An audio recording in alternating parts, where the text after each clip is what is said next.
Brasília, 10 para 5 da tarde, Rio da Asa Norte, Hotel Kubitschek, 10 para 5, são dia 14. Eu ainda estou com essas questões jurídicas, né, do problema da acusação e da prisão do Roberto Jefferson. Está me lembrando das aulas de direito constitucional, das aulas de direito administrativo, né, em que os órgãos de uma instituição e uma instituição não podem ser confundidos uns com os outros.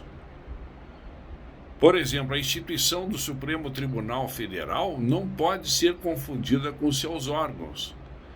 Se uma pessoa pretende, um cidadão pretende uma modificação institucional ou faz críticas ao funcionamento da instituição, ao modo de indicação das pessoas que são indicadas para essa instituição, ou por concurso, ou por carreira, né? Ou como é agora por indicação política, né, dos juízes do Supremo, o funcionamento, se ela é chave de cubo, se é um tribunal constitucional, não é, isso, aquilo, porque tem várias opções e alternativas jurídicas para o funcionamento do Supremo Tribunal Federal, né?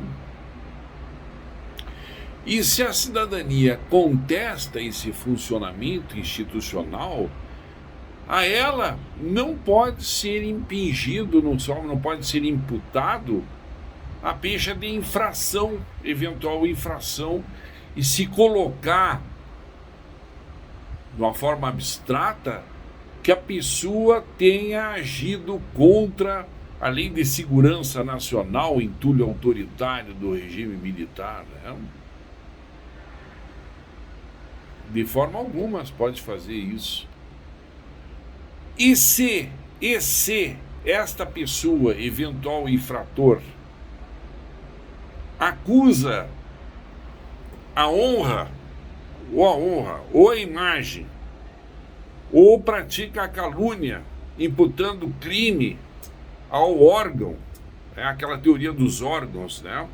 Teoria dos órgãos de Pontes de Miranda, que Pontes de Miranda trouxe para o direito pátrio, copiando ou analisando, emulando a doutrina de Girk, Jelinek, tá? Gerber e outros, a doutrina organicista.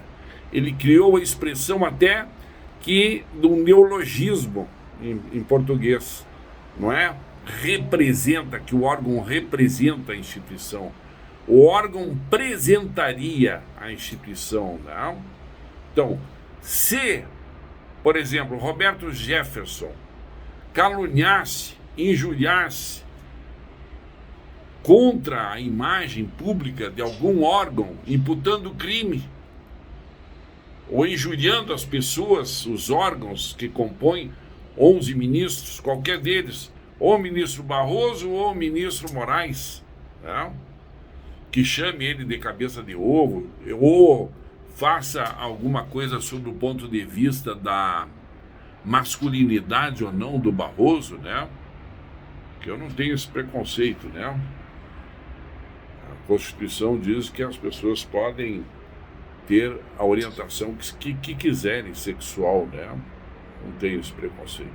Mas se fizesse ou se o fez, esse tipo de coisa não é um crime institucional contra o Supremo Tribunal Federal. É contra a pessoa do órgão, a pessoalidade do órgão. E esse órgão não pode utilizar, através de uma alquimia de razão, de lógica, transformar um ataque pessoal ao órgão, a si próprio, numa coisa abstrata que o eventual infrator, Roberto Jefferson, esteja atingindo a instituição do Supremo Tribunal Federal. Existe um preceito nemo iudex sine actore, né? Não há juiz sem autor. Ou o ofendido, que é o órgão, o ministro, seja Barroso, seja Moraes, teriam que providenciar, preservando a prerrogativa do cargo e a sua função, a sua competência, a sua jurisdição, né? processar o eventual infrator, o acusador, né, o caluniador, o injuriador, ou aquele que está em dois âmbitos, criminal e civil. Mas não poderiam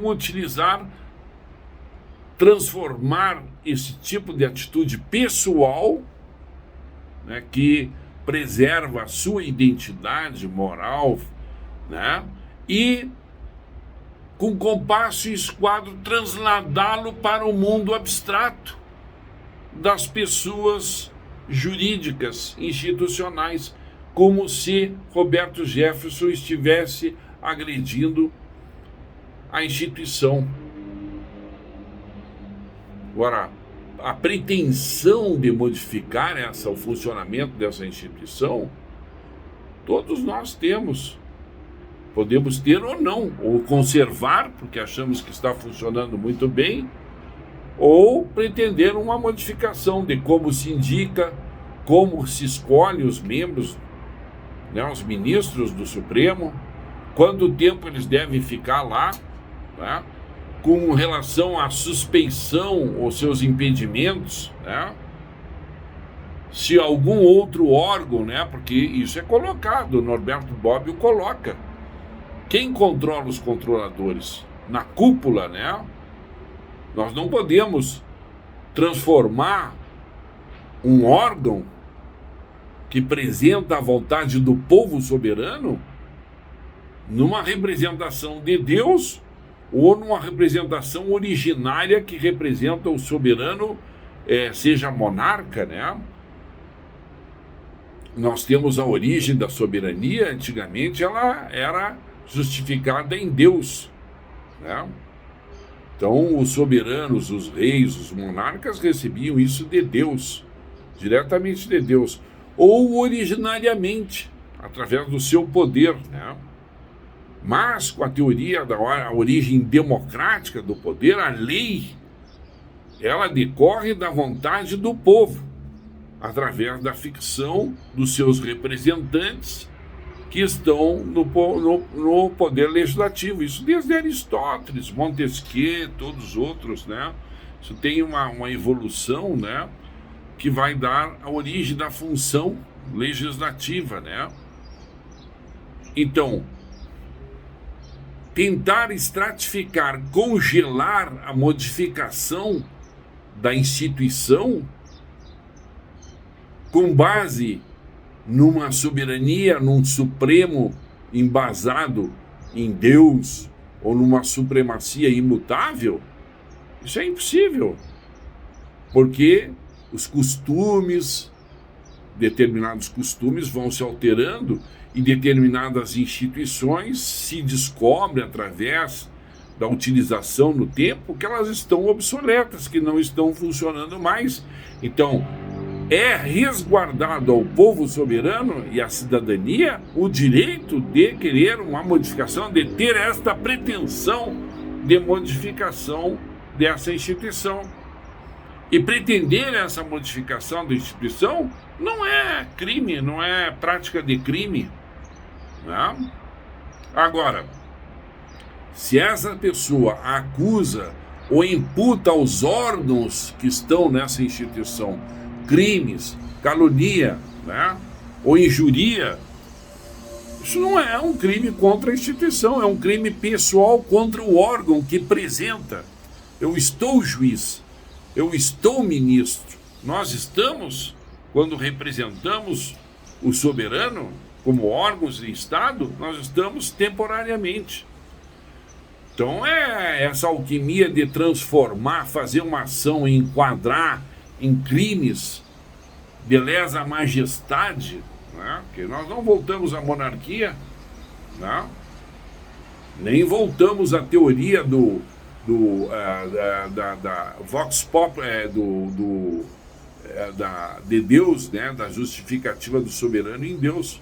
A justificativa do soberano é no povo soberano, na cidadania, né? Então não se pode fazer essa alquimia e criar uma ação, né? Esse é outro dos itens, vários itens, né, que nós colocamos no Estado Democrático de Direito, que estão sendo feridos com essa ação que prende de forma truculenta um ex-deputado, que é presidente de um partido. Pela Constituição atual, os partidos não são nem figuras de ordem pública. Não não tem personalidade jurídica de direito público. Os partidos estão na Constituição. Essa Constituição é diferente de todas as demais. Pela primeira vez, inovando, diz que os partidos são pessoas privadas. Agora, um presidente de uma situação, um presidente ou órgão de qualquer, presidente de qualquer companhia, de uma ONG, qualquer coisa, faz qualquer crime, imputa aos órgãos de Estado, qualquer coisa, e vai responder publicamente.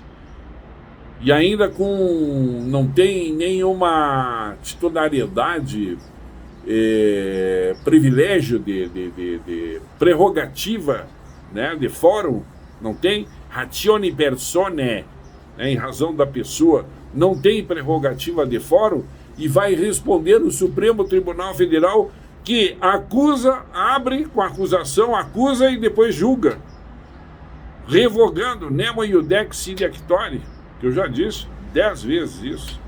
Não. Isso é contra o Estado Democrático de Direito, sabe? As pessoas se pretendem democratas, se pretendem não truculentos e abastardam o Estado Democrático de Direito com esse tipo de supressão ou sofisma de razão, né? Os silogismos, pensando que enganam ou criam equívocos, né? E tem que responder por isso. Agora, eu não sei se... Agora falaram que vão entrar com ação de impeachment contra 2 ministros. Eu duvido que funcione. Por quê? Porque eu já disse, eu tenho feito impeachment desde 1992. Tem um livro sobre impeachment. Os checks and controls, ou freios e contrapesos, estão trancados, travados. Porque há um conluio, há um consenso interno, e esse consenso interno político que dissolveu as ideologias para manter o poder. Por isso que são necessárias reformas políticas eleitorais, que eu estou falando, uma constituinte do povo soberano, para que o povo retome o poder. Porque esta coisa, no Congresso, com a indicação dos juízes, trava os controls, checks and controls, ou freios e contrapesos, e ninguém consegue fazer um processo, levar ao cabo até o fim processo. Porque o presidente do Senado ou o presidente da Câmara, se não for politicamente interessante à maioria e ao consenso existente, eles travam e não analisam nada. É travado isso. Eu, de forma jurídica, já agi e agora nem faço mais ação nenhuma. Está tudo travado. Essas ações. Não. E isso é outra crítica que eu feito ao regime, é quando o político sobressai e ultrapassa o jurídico. O jurídico deveria ser como um aquário, né, limitando a atividade política. Porque a atividade política, ela é como o ar e como a água, ela tenta ocupar todo o espaço possível. E o poder, a água e o ar devem ser controlados. O poder, né? Se não controla isso, nós temos a volta às ditaduras, ao poder absoluto, atrabiliário, né, sem controle jurídico. O controle jurídico, ele dá limitação ao controle político. Nós estamos sem limite ao político através desses consensos, dessa coligação e de um processo que eu já falei em vários artigos, vários ensaios meus. Essa Constituição de 88 é irmã chipófaga, irmã gêmea da Constituição de 46. E ela criou através egressa de regime ditatorial, regime militar, um egresso do regime varguista e outra egressa do regime militar. E elas criaram um processo de diminuição do executivo, da função executiva, e passaram para o legislativo, concentraram esse poder. Mas como os próprios americanos colocaram na sua declaração de independência, não só o poder monocrático de um presidente, de um tirano tal, unitário, é ditador, é tirano, como também a maioria, se não houver limitação, se não houver funcionamento de checks and controls, também é ditatorial. Ela é ditatorial também. Então esse presidencialismo de coalizão, que é uma parlamentarização do sistema presidencial, isso eu defendi na minha tese na faculdade de Direito, né, quando passei no concurso para minha cátedra na Universidade Federal do Rio Grande do Sul. Defendi na prova isso, né? Então isso é uma coisa que de anos, eu estou com 71 anos, não parei de denunciar todo esse processo, né? Eu sou consciente de tudo isso. É isso que eu queria falar. Uma boa tarde. Aí tá Brasília, né? Azul, e a tarde vai morrendo, né? Aqui esvaziou, não tem mais ninguém, né? Todo mundo voltou para suas cidades e começa, acho que, voltar terça, quarta-feira, que trabalha aqui no meio da semana, né? E no fim da semana é vazio, é um vazio demográfico aqui, né? Isso aí. Boa tarde. Um grande abraço a todos os amigos.